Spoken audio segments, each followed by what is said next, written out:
Benetton had told Moreno that he wouldn't be retained for 1992. Yet a week later, they were bidding him off immediately. Flavio Briatore has said recently that Moreno was not good enough to race in F1, which is perhaps a tad harsh. So with some advice from Jordan, Moreno managed to get an injunction in Italy against Benetton on the equal Benetton event. Bernie Ecclestone, who Eddie Jordan believes was one of the main players in this and was keen to get Schumacher into a more competitive car to boost F1's profile in Germany, got everyone together at a flash hotel in Italy to, in Eddie's words, bang some heads together. Moreno has been offered $500,000 to drop the injunction, but Jordan was advising him to hold out for $1 million. Briatore admitted in an appearance on the F1 podcast that Moreno's contract was the first one he put together in F1. He said, "It was not a good contract. I put a lot of mistakes, and I remember the lawyer of the team told me I needed to redo the contract because it wasn't clear between the chassis and the car." Flavio went on to explain that what happened with Moreno was that his contract only promised him a chassis, but Benetton reserved the right not to give him essentials such as an engine and wheels, which would make it legal in the car. So once that dawned on Moreno, supposedly that's why he gave in, accepting the $500,000, which was the remaining value of his contract, and Flavio called the bonus to go away. So Ed, what do you reckon? Eddie Jordan wanted Moreno to hang on for $1 million. Do you think Roberto should have held his nerve? Well, it's easy to say he should have done if that sort of money was available, but I imagine the fact that you can see that Benetton would stop at nothing to make it very hard for him to drive that car, and the fact there was an actual $500,000 on the table that you could look up and immediately reinvest into his career, and meant it was quite a simple and straightforward move. But I think in Roberto's interest, it probably did make sense for him to take it. Perhaps it would have helped out Jordan if Schumacher was probably racing Benetton, certainly, but for Roberto, no.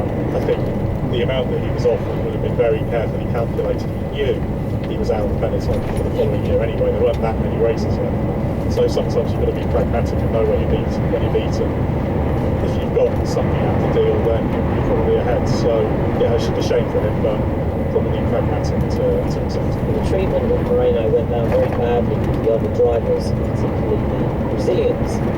Nelson Piquet gave Briatore a piece of his mind, saying Schumacher had done nothing to deserve the drive. According to Briatore, Piquet then refused to drive for Benetton because he claimed he'd never seen a team operate like this. So Briatore called his bluff. He gets the team to prepare Alex Zanardi for a seat fit, and Zanardi is told to walk past the Benetton motorhome in full overalls. When Piquet sees that and asks what's going on, Briatore tells him Zanardi is replacing him because Piquet has refused to drive, and at that point Piquet backs down. Ed, what do you make of this? Is that a genius move from Briatore or a bit harsh on Zanardi, who of course at this point was an aspiring driver trying to get his break in F1? Yeah, a bit of both probably. It left poor old Alex Zanardi in no doubt as to the role he was playing as a pawn in the whole thing, and he genuinely thought he had a chance of racing at Milton that weekend, which was his Grand Prix debut, home race, competitive, quick scoring car, perhaps even a podium car. So, this is a serious opportunity, and he's talked about it. That's I think probably on the Beyond the Grid podcast. Before I made a great interview with him where he talks about that. But he became just a prop in this whole fiasco. It wasn't really a fiasco that was going on, but it was a bit of an unseemly negotiation, should we say. I do suspect it probably played a part in Zanardi deciding to leave Benetton, because he walked away from the test run to race for Lotus down the line, because he probably didn't believe that Briatore necessarily had his best interests at heart, so maybe he played a part in that. I don't know, but yeah, you shouldn't really be using your test driver to do that, but I completely understand why Briatore thought it was a great idea to show that he was serious. Of course, we should say Piquet was on friends with Moreno from way back in Brazil, so there was a real connection there. Roberto Moreno's a popular and likeable character, so you can see why Piquet wanted to try and fight for him, but it didn't stretch to shooting himself in the foot for him. Yeah, I do feel a bit sorry for Zanardi, because I think there was also a misunderstanding where Jordan thought he was under contract and they couldn't get him. He also had to get permission from Marlboro to potentially race a Camel-sponsored car, and all of that proved for nothing. But to show how seriously this was being taken by the drivers, this was a rare issue where Piquet and Ayrton Senna were fighting on the same side. Briatore says it was the only time he ever fell out with Senna, and Senna spoke at length about the saga over the Monza weekend. He said, "What happened was not correct, and I thought somebody had to say something. It's always the people in the top teams, Alan and Lacey, the two Williams drivers, Gerhard, Nelson and me, who are written about the most. So I feel that unless one of us speaks about it, something like this just goes by and people get away with it. From the outside, I can say I don't think it's a good thing to change drivers in the middle of the season like this, because it starts a precedent which allows me or anyone to say, okay, I'll drive for you if someone turns up with a better car or offering better conditions. Imagine the mess there might be. Moreno, of course, does end up driving for Jordan that weekend. Part of, I think, Eddie's motivation to get him to hold out for as much money as possible was so he could then take a chunk of that from Roberto immediately in exchange for a drive. But Gary, Roberto was in your car that weekend. You guys were good friends by this point. Did he appreciate the support he was getting from the other drivers in the paddock? Yes, I think he did. Maybe obviously the Brazilian contingent, but it was a difficult situation for Roberto because Nelson Piquet was Roberto's hero. And basically that being the same team, actually that hurt him quite a bit because Nelson, would stitch him up as often as possible, or just set up changes on the car, and Roberto wasn't sort of, I don't know what to call it, committed enough to sort of call him out on it. So it was one of those sort of situations where actually, with Benetton, whenever Briatore says that Roberto wasn't good enough for Formula 1, I think that's absolute rubbish.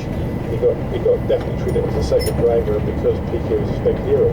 But if you imagine, Roberto Moreno was up all night the night before practice and getting all this thing sort of thing. I think he would have been about 4 o'clock in the morning. So we got to first practice. He's 7th fastest. Andrea's 9th fastest in the second car. Michael Schumacher happens to be 6th fastest in the middle. So we're trying to decide as far as fastest. So practice 2, Roberto is 8th fastest. Andrea 11th, Michael Schumacher's 5th. Qualifying 1, Roberto's 8th fastest. Qualifying 2, he's 9th fastest. So in the car he'd never driven other than in what you might call anger at a race mode.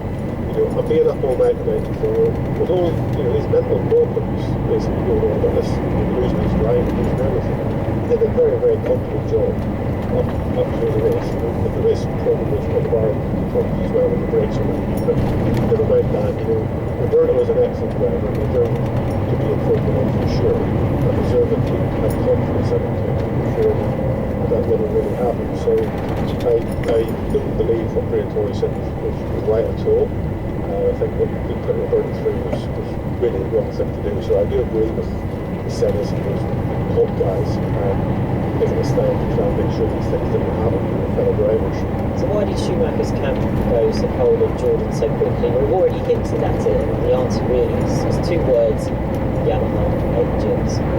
Jordan believes that part of Bernie's scheme to get Schumacher into a better car as quickly as possible was to make Schumacher's management aware of the Yamaha engine deal, and of course working with that to set it up.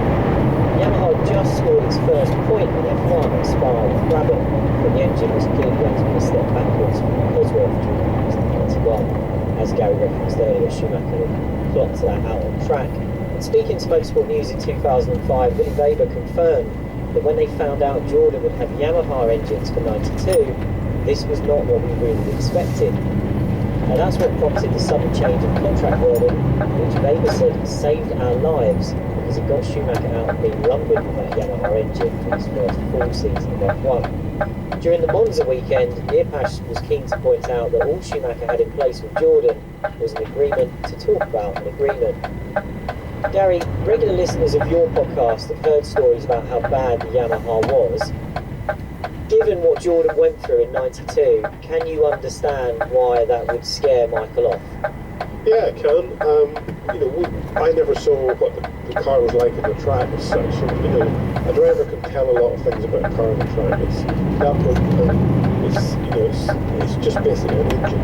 So when he was driving around Spa and there was a Yamaha engine car near him, he was the first one to say to me in the evening, are you sure about that?